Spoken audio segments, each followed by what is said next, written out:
Hi friends, welcome to Skyflare networks. అందరికీ దసరా శుభాకాంక్షలు. ఆంధ్రప్రదేశ్ రాజకీయాల్లో మరోసారి ఘాటు వ్యాఖ్యలతో ముందుకు వచ్చారు ముఖ్యమంత్రి చంద్రబాబు నాయుడు గారు.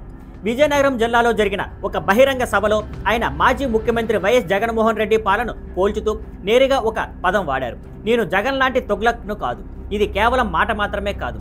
ఆయన చెప్పిన మాటల్లో ఆవేదన, వ్యంగ్యం, ప్రజలకు చేసిన హామీల మేళవింపు ఉంది.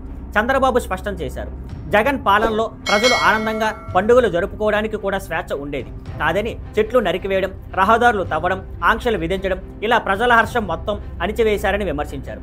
ఆ కాలంలో ప్రజలు భయంతోనే జీవించారు, వారి సంతోషం మాయమైంది అని వ్యాఖ్యానించారు. కానీ 2024 ఎన్నికల తర్వాత ఆంధ్రప్రదేశ్ ప్రజలకు మళ్లీ స్వేచ్ఛా వాతావరణం తిరిగి వచ్చిందని, ఇప్పుడు ఆశలు, నమ్మకం పునరుద్ధరించబడ్డాయని ఆయన అన్నారు. అదే సమయంలో ఆయన తన ప్రభుత్వం ఇప్పటి వరకు అమలు చేసిన సూపర్ 6 పథకాలను ఒక్కొక్కటిగా గుర్తు చేశారు.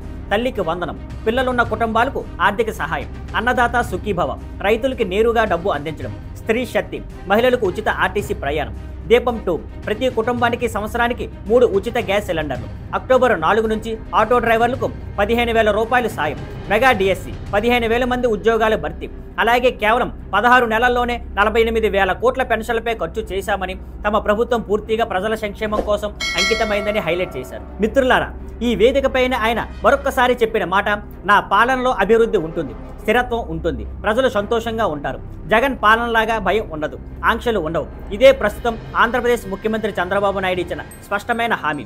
మరి ఈ హామీలు ఎంతవరకు నిజం అవుతాయి, ఎలాంటి ఫలితాలు ఇస్తాయి, రాష్ట్రం ఏ దిశలో ముందుకు సాగుతుంది అనేది మనం చూడాల్సిందే.